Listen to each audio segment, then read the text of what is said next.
Se já não bastasse se certificar em segurança da informação, nós ainda, em algumas certificações, temos que fazer a renovação do certificado a cada 2 ou 3 anos. Mas como que esse processo é feito? Tem que fazer a prova tudo de novo para se recertificar? Como que é feita essa revalidação do seu certificado profissional na área de segurança da informação? E também, o que acontece é que alguns profissionais podem perder o certificado. Eu sou o Fábio Sobieck, sou especialista certificado em segurança e privacidade, e no episódio de hoje eu vou abordar alguns temas sobre a renovação de um certificado profissional. Muito bem, aqui eu recebi um envelope, né, uma carta da IC Square, devido à renovação do meu certificado profissional da IC Square, e eu vou fazer o unboxing. Então, ela está aqui selada.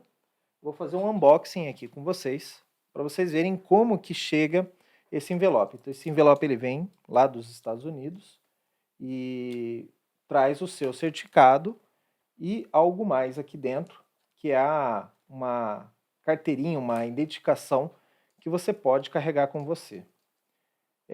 O envelope é bem bacana, muito esperado pelas pessoas que fazem a certificação pela primeira vez, mas também a cada 3 anos, quando a gente faz a renovação, então você recebe ele novamente com a data revalidada. Então você abre ele aqui e, peraí, que tem mais uma etiqueta aqui em cima. Então você abre ele como se fosse um caderno, né? E aqui vem o certificado, aqui no lado esquerdo, e do lado direito a carteirinha e também um broche, né, para você poder utilizar na sua roupa ou alguma coisa assim, identificando você como um profissional. Esse aqui é só o certificado do Cloud Security Professional. Eu também tenho o CISP, que não me enviaram recentemente porque as datas de renovação são diferentes. Então, vem aqui o meu nome, né, a credencial que eu tenho, o meu número de identificação e esse ciclo ele vai de 1º de novembro de 2021 a 31 de outubro de 2024. E aqui diz que eu sou certificado desde 2018, nessa certificação CCSP. Na certificação CISP, a minha primeira certificação, ela foi em 2007. Foi quando eu morava na Inglaterra e eu tirei meu certificado lá. Fiz algumas provas, alguns cursos lá e aproveitei que eu estava melhor enculturado, né, no idioma inglês e prestei a prova lá. Então, tive sucesso. Antes da Inglaterra, eu tinha feito a prova aqui no Brasil e, infelizmente, no meu primeiro exame eu não passei. Então, tive que estudar um pouco mais. Vem lá um relatório para você dizendo aonde você teve menos nota, né, em qual domínio. E aí eu voltei a estudar tudo de novo, todos os domínios, li o livro da Sean Harris inteiro e fui para a prova aí melhor preparado e consegui. A prova do Cloud Security Professional, eu acho que já abordei isso em algum vídeo aqui. Eu fiz muito lab, utilizando aí ferramentas de cloud que estão disponíveis até gratuitamente. A Oracle, por exemplo, te fornece um, um número de servidores, se não me engano são 2 servidores, obviamente um hardware limitado, mas gratuito para a vida toda, então você pode criar sua conta lá no Oracle OCI e você vai ter acesso a alguns recursos de forma gratuita, para você treinar e até fazer as provas, os exames da própria cloud da Oracle. E aí também você pode aproveitar para estudar essa parte que você vai precisar para o Cloud Security Professional, o CCSP da IC Square. Bom, como que a gente faz, então, para renovar essas certificações? Como eu expliquei, eu tenho 2 datas, 2 ciclos que são distintos, um do CISP e outro do CCSP. Então, a IC Square, ela determinou que a cada 3 anos eu tenho que renovar a minha certificação. Mas no primeiro, no segundo e no terceiro ano, eu tenho que enviar algumas informações relacionadas ao meu estudo continuado, né? Eu vou abordar isso um pouquinho mais. Então, cada prova de certificação, cada empresa determina o seu ciclo, né? E, por exemplo, a outra certificação que eu tenho é da ISAC, eu também recebi um envelope com a minha carteirinha e o meu diploma, e eu também tenho um ciclo de 3 anos para renovar a minha certificação de privacidade, né? Então, cada empresa submete ou cada empresa estabelece os seus critérios de renovação e aí, toda vez que você, antes de você se preparar para uma certificação e decidir, eu quero ter essa certificação, é interessante você consultar, se informar, saber os custos que tem depois, porque tem, eu, por exemplo, fiquei surpreso com o custo da Isaac, eu acho ele um valor extremamente alto, mas é uma certificação que para mim ainda está valendo a pena, né? E aí depois a gente vai falar um pouco sobre como é o caso do profissional quando ele perde a certificação.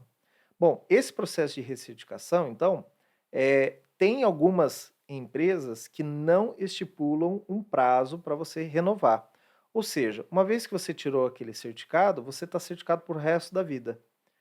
Entre elas, por exemplo, eu tenho a certificação CCSK, de Cloud Security também, só que da empresa CSA, Cloud Security Alliance. Essa organização, ela não estipula um prazo de validade para recertificação, e não estipula um prazo de validade para a sua certificação. Então, você, uma vez que você se certificou, você está para o resto da vida certificado. O que eles fazem, e aí é diferente, né, da IC Square, eles criam uma nova versão da prova. Então, por exemplo, eu sou certificado CCSK versão 3. E hoje, se você for fazer a prova do CCSK, ela já está na versão 4. Pode ser que daqui a um tempo esteja na versão 5. Então, quando eu vou especificar o meu certificado, eu coloco CCSK versão 3. Porque dependendo se o cliente quiser que eu me certifique na versão 4, aí sim eu tenho que me ressubmeter a um novo exame com novos conteúdos, uma ementa diferenciada, e eu tenho que fazer a prova de novo. Outra prova também que não tem prazo de validade, mas tem versão, é a minha prova do CLE, o Certified Linux Engineer, que é da SUSE. Então eu sou certificado SUSE, porque eu trabalhei na Novell, então eu aproveitei que eu tinha acesso aos livros, aos materiais de estudo, fiz toda a certificação para engenheiro Linux certificado. Só que a minha certificação, ela foi feita na versão 9, eu me recertifiquei na versão 10, e depois disso eu parei de trabalhar com Linux especificamente, então para mim já não valia a pena eu continuar a minha certificação. No entanto, eu posso dizer ainda que eu sou certificado SUSE CLE 10. E aí, eu, obviamente, hoje a gente já está numa versão muito mais atualizada, se eu não me engano, 14 ou 15, a empresa ela pode, se ela vai me contratar e eu falar, sou certificado Linux 10, ela vai falar, bom, mas aqui você tem que se atualizar. Então, no meu caso, eu tenho que me ressubmeter aos exames novamente, como se eu não tivesse nenhuma certificação. Então, cada certificação tem o seu método, cada certificação tem a sua forma, é a empresa que mantém a certificação, é que define, né, esses prazos de validade e os métodos de recertificação, né? Normalmente, para a recertificação, principalmente as certificações profissionais, que não são vinculadas a um produto específico, a um fabricante específico, como a IC Square, ISACA, a PMI, que é de gerência de projetos. Então, essas certificações, elas pedem que todos os anos você reporte a eles um número específico de horas de atualização profissional, chamado de CPE, Continuing Professional Education. Então, se você já participou de alguma palestra ou já participou, viu algum anúncio de curso e viu lá, esse curso te dá 35 CPS, esse curso vai te dar 40 CPS. Isso significa o seguinte, que esse curso que você vai fazer, ele tem uma carga horária de 35 horas e cada 1 hora equivale a 1 CPE. Então, eu sou obrigado a reportar todos os anos para a IC Square um mínimo de 20 horas por ano. Mas ao longo dos 3 anos da minha certificação, eu tenho que ter completado 120 horas. Bom, se eu reportar 20 horas durante 3 anos, vão dar 60 horas ao final dos 3 anos. Isso não é suficiente. Então, o mínimo são 20 horas. Mas o ideal é que você reporte mais horas, né? Tem que ser o total de 120 dividido por 3 anos. Então, 40 horas por ano, que seria o ideal para você manter a sua certificação. Por que eles fazem o mínimo de 20 e não tem máximo, tá? Se eu quiser fazer as 120 horas no primeiro ano, eu posso fazer, embora não seja recomendado. Por quê? A entidade ela entende o seguinte: se você foi lá no primeiro ano da sua certificação e fez 120 horas de curso, e nos outros 2 anos você não fez curso nenhum, você não está se atualizando. Por quê? Porque depois de 2 anos, 1 ano, aquilo que você aprendeu, ele já tem algo mais novo, um produto mais novo, uma tecnologia mais nova. Então ela pede que você distribua a sua carga horária de atualização profissional ao longo da sua certificação de 3 anos. Quando você acumula 2 certificações, que é o meu caso, eu tenho que reportar 120 horas do CISP e eu tenho que reportar mais, se eu não me engano, 90 horas do CCSP. E como são conteúdos diferentes, o CISP é voltado à segurança em geral e o CCSP, segurança de cloud, quando eu participo de uma palestra ou eu assisto algum treinamento que tem a ver com cloud, eu prefiro jogar essas horas como CPS da minha certificação Cloud Security Professional do que jogar isso tudo como CISP. Por quê? Porque do CISP é mais fácil eu arrumar materiais, é mais fácil eu me recertificar através de leitura de revistas. Você tem várias maneiras de reportar essas CPS. Por exemplo, o capítulo São Paulo da IC Square, que se reúne todos os meses, você assistindo à reunião do capítulo, lá vai ter uma palestra e a reunião normalmente dura 2 horas. Então, o próprio capítulo reporta para a IC Square 2 horas de CPS, ou 2 CPS, a cada reunião. Então, se você assistir regularmente todas as reuniões, você vai ter 2 horas ali por mês, e aí você tem que complementar outras horas com outros meios de atualização. Então, assim, mesmo que seja da ISACA, por exemplo, eu posso usar as horas do capítulo São Paulo porque eles tratam do mesmo assunto, privacidade, segurança. Então, eu posso usar para outras instituições. Se eu sou PMI, né, sou vinculado a PMI, sou certificado PMP, eu também posso reportar se ali dentro daquela reunião está falando alguma coisa sobre projetos, gestão de pessoas, por exemplo, gestão de recursos, eu posso reportar aquela reunião como CPE para a certificação de gerência de projetos.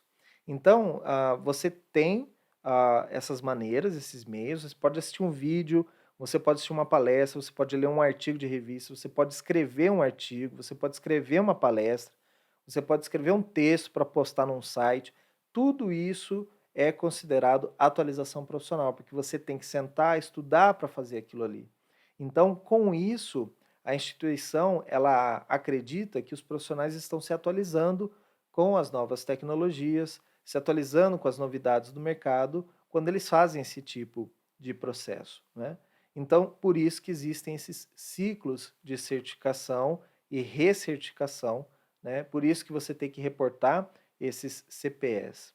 E nesse reporte de CPS, você tem que ter documentado aquilo que você está reportando. Então, se eu digo que eu li uma revista, eu tenho que fazer um resumo dessa revista. Eu não preciso postar, mas eu preciso fazer o resumo e deixar guardado, porque eu posso ser, eventualmente, escolhido para auditoria. Então, como é que funciona esse processo da auditoria?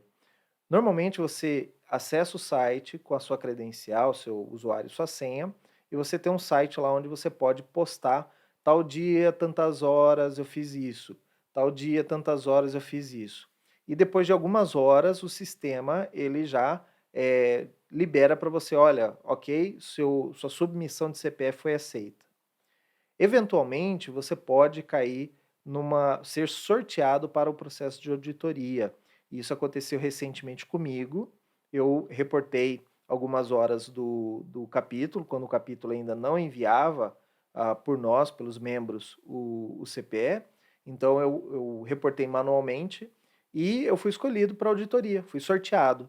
Então, eles me pediram algum documento que comprovasse que eu estivesse, né, naquela reunião. Então, o próprio capítulo emitiu um documento, tem um formulário específico dizendo: o Fábio esteve na reunião tal dia, tal hora, né, reportando 2 CPS.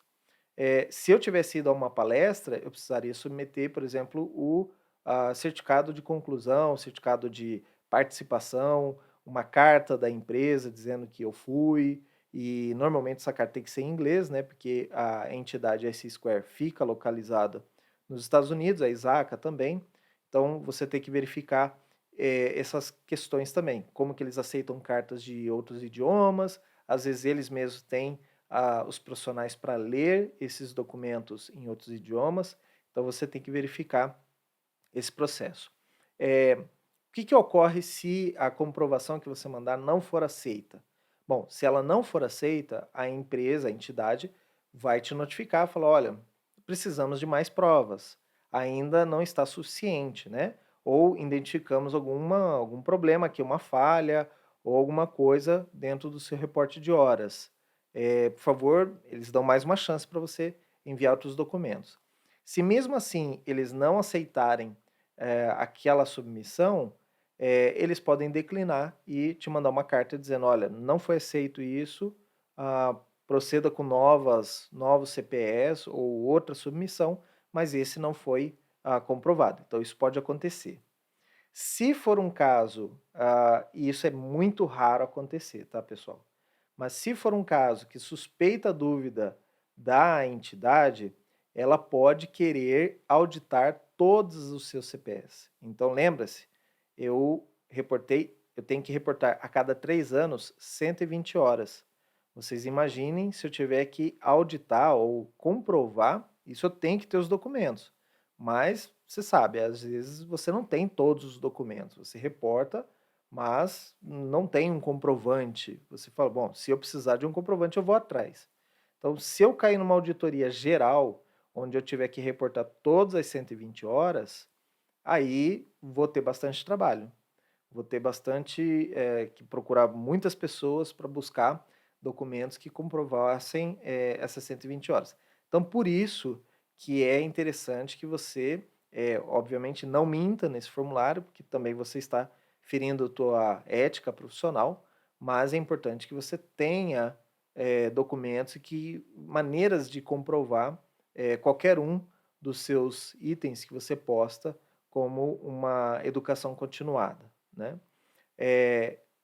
Eventualmente, se a entidade não conseguir validar ou ela vê que tem indícios fortes de fraude, a entidade ela pode revogar o seu certificado. Tá? Ela tem o pleno direito disso.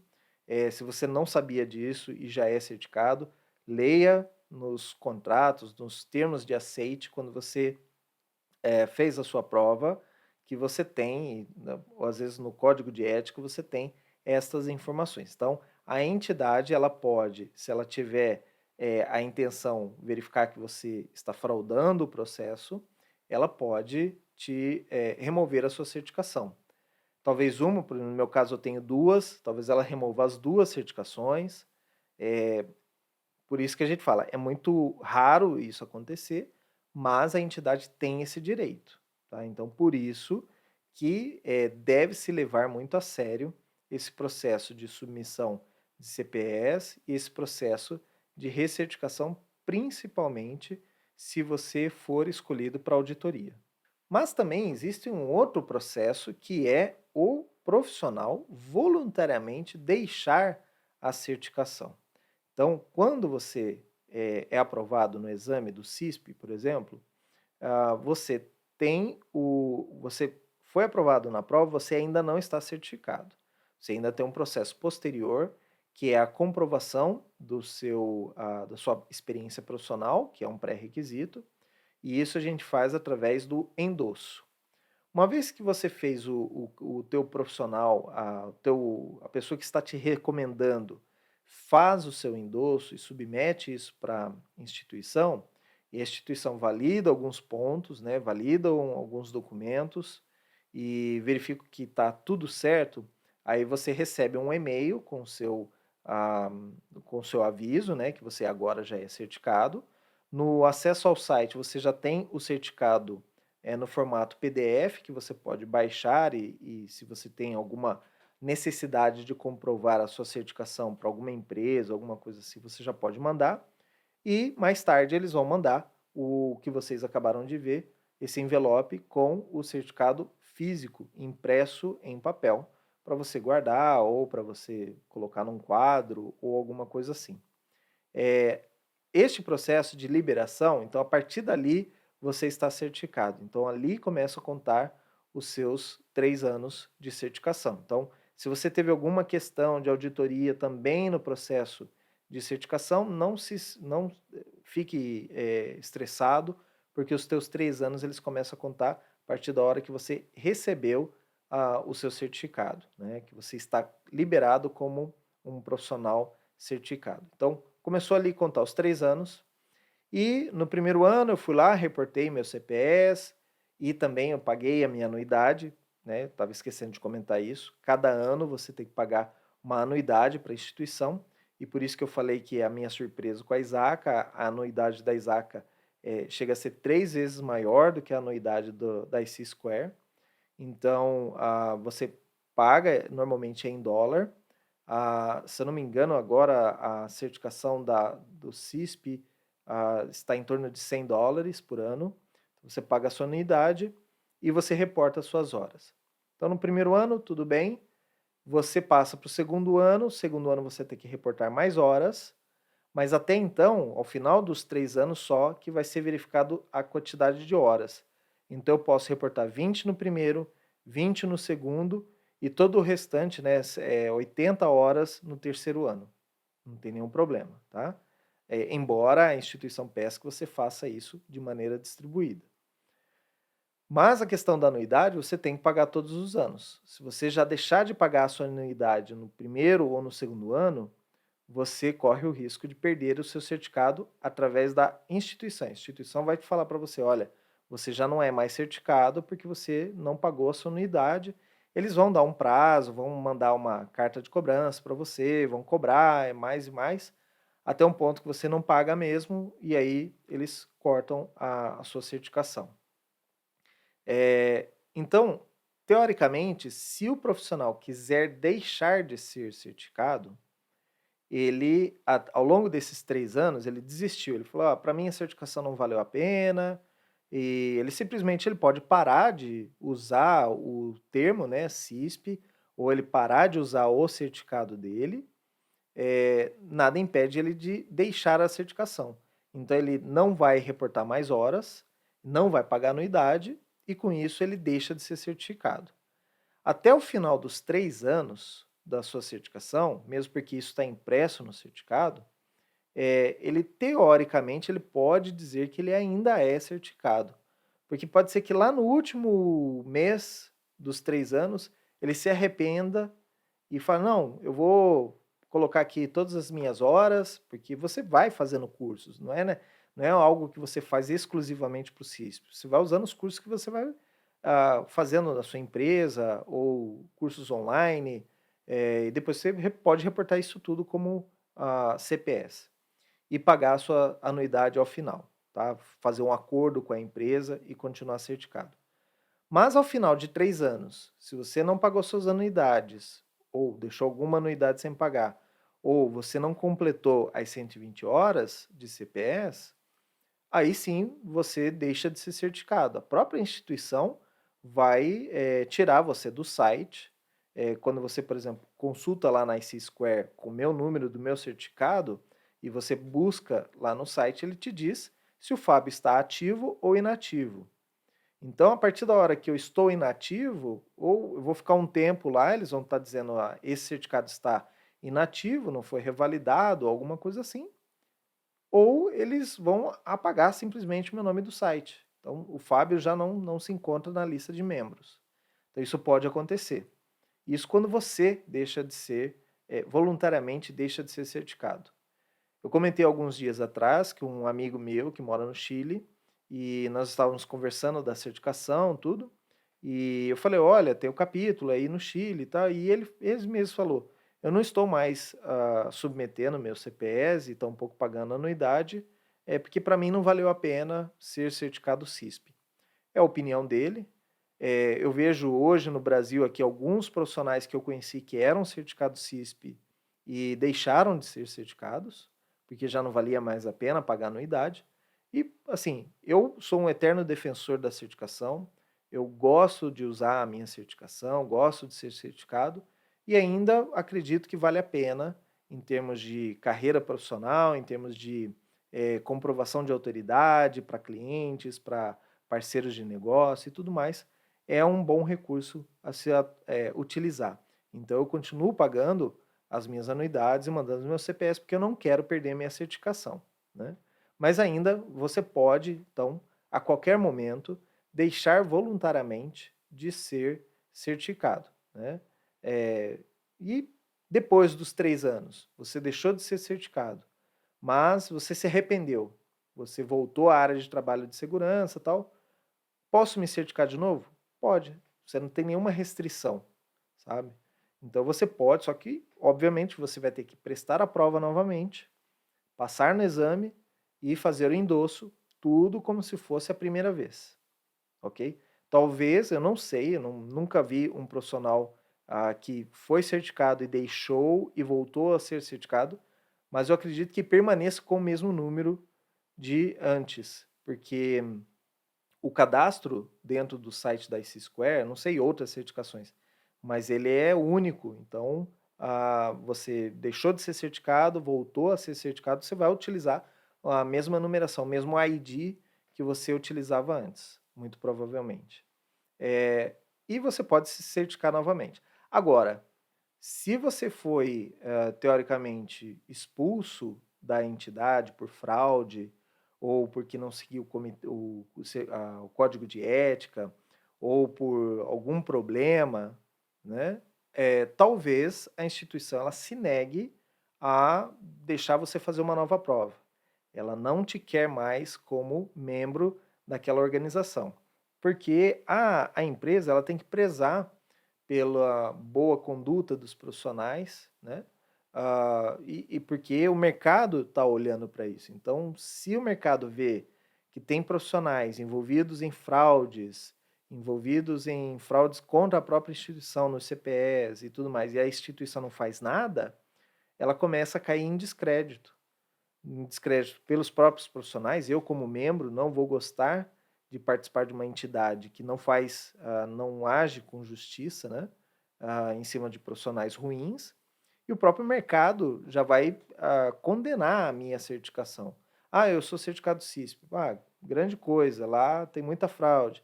Então, o próprio mercado vai deixar de aceitar a certificação CISP como uma certificação válida na área de segurança. Então, por isso que a instituição ela tem que cuidar muito dessa conduta, né? E por isso que eles estabelecem aí um código de ética. Então, toda prova, antes de você decidir se certificar, então eu escolhi me certificar.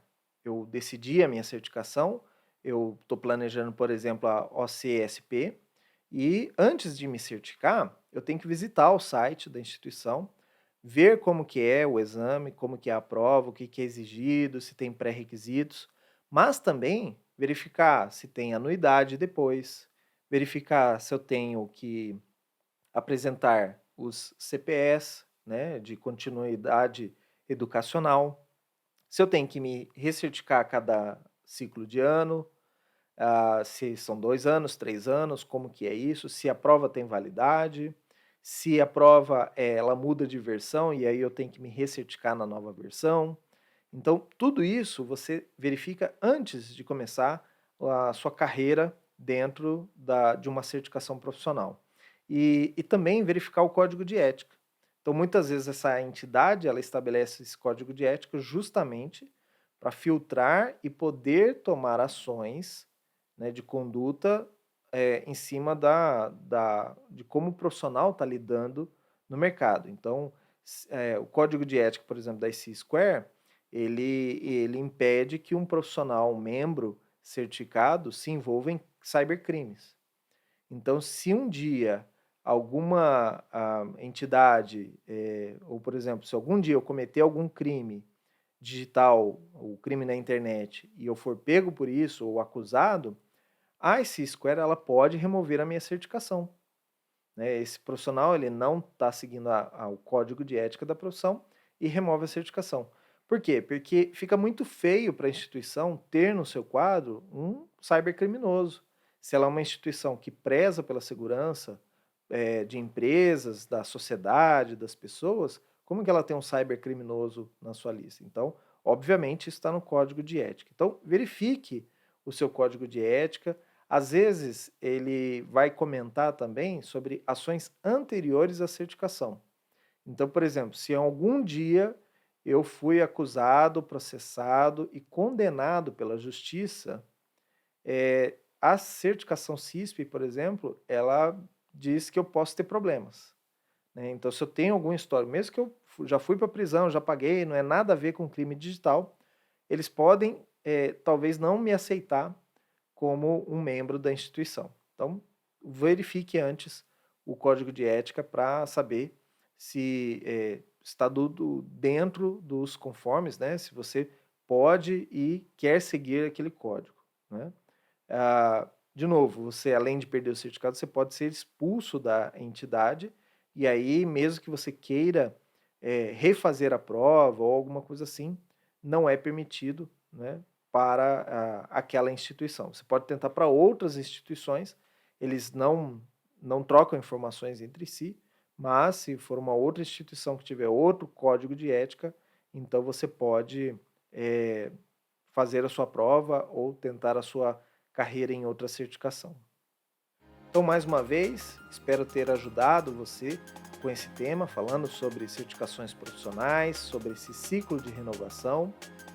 Espero ter trazido informações novas aqui para você.